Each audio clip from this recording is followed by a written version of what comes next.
మన ప్రభువును మన రక్షకుడు అయిన యేసుక్రీస్తు నామమున అందరికీ వందనాలండి. దేవునికి స్తోత్రాలు.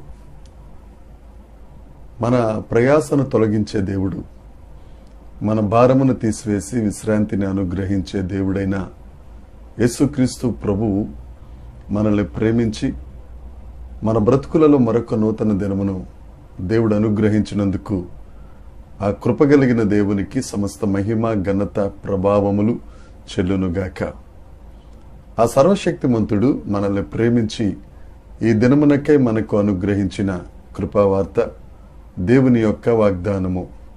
యెషయా గ్రంథము 14వ అధ్యాయము 4వ వచనం. నీ బాధను నీ ప్రయాసమును నీ చేత చేయించబడిన కఠిన దాస్యమును కొట్టివేసి యెహోవా నిన్ను విశ్రమింపచేయు దినమును నీకు అనుగ్రహించునుగాక. దేవునికి స్తోత్రం కలుగునుగాక, దేవునికి మహిమ కలుగునుగాక. యేసుక్రీస్తు ప్రభువునందు ప్రియమైన సహోదరి సహోదరులారా, దేవుడు మనకిస్తున్న వాగ్దానం ఎంత మంచిదండి. మన కఠిన బాధను ప్రయాసమును కఠిన దాస్యమును మన నుండి తొలగించే గొప్ప దేవుడు మన దేవుడు. నువ్వు ఏ కఠినమైన బాధలు పడుతున్నావో, ఏ ప్రయాస పడుతున్నావో, ఏ దాస్యం కింద ఉన్నావో, యేసుక్రీస్తు ప్రభు నీ వైపే చేయి చాపి నిన్నే పిలుస్తున్న సహోదరి సహోదరుడా, నీ కఠిన దాస్యం, నీ కఠిన బాధ, నీ ప్రయాస తీసివేసే దేవుడు నాదుడు యేసుక్రీస్తు ప్రభు ఒక్కరే.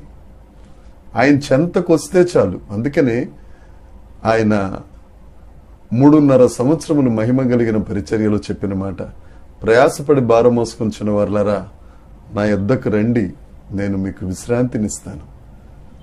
ప్రతిదినము ఏ ప్రయాసలో ఉన్నావో, ఏ కఠిన బాధలు కఠిన దాస్యం కింద, ఏ కాడి కింద నువ్వు నలిగిపోతున్నావో, ఏ కుటుంబ కాడి, ఏ ఆర్థిక కాడి, ఏ అనారోగ్యం అనే కాడి నిన్ను నలిపేస్తుందో, యేసయ్య దగ్గరికి వస్తే యేసయ్య అంటున్నారు, వాటన్నిటి నుండి నేను నీకు విడుదల దయచేస్తాను. ఎందుకు అనంటే యెషయా గ్రంథం 14వ అధ్యాయం 1వ వచనంలో ఉంటుంది, యాకోబు దేవుడు నీ మీద జాలి పడ్డాడు. ఆయన జాలి కలిగిన దేవుడు. నువ్వు ఆ కాడి కింద నలిగిపోవటం, ప్రయాసపడటం, కఠిన బాధలు పడటం దేవుడు చూసి ఆ బాధలన్నిటిలో నుండి నీకు విడుదల దయచేయటానికి నీ ఎడల జాలిపడిన దేవుడైన. ఐగుప్తు దేశంలో 430 సంవత్సరాలు ఇజ్రాయేలీలందరూ కఠిన దాస్యంలో ఉన్నారు. వారి మూలుగు, వారి మొర దేవుడు ఆలకించి విడుదలకు మోషేను పంపించి ఆయనే వారి పక్షమున యుద్ధం చేసి ఎర్ర సముద్రాన్ని పాయలు చేసి అరణ్య మార్గంలో నివాసపురం అనేది లేనప్పుడు ఆయన తోడుగా ఉండి వారికి ఆహారం పెట్టి క్షేమంగా వాగ్దాన దేశమునకు తీసుకెళ్లిన ఆ దేవుడు నీతో మాట్లాడుతున్నాడు. అలనాడు ఇజ్రాయేలీలను దాస్యం నుండి విడిపించాను, కఠిన బాధ నుండి విడిపించాను, వారి ప్రయాస చూశాను. అదే మారని దేవుడైన నేను నీ వైపు చూస్తున్నానని నీతోనే సూటిగా మాట్లాడుతున్నారు. ఆయన యందు విశ్వాసం ఉంచు, ఆ వాగ్దానం మీద ఆధారపడు.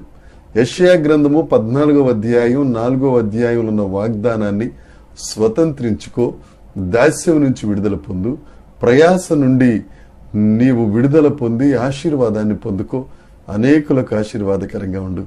యేసయ్య నీతోనే మాట్లాడుతున్నారు. ధైర్యం తెచ్చుకో. ఈ రోజు దేవుడు నీకు ఇచ్చిన ఆశీర్వాదపు దినం స్వతంత్రించుకుందాం.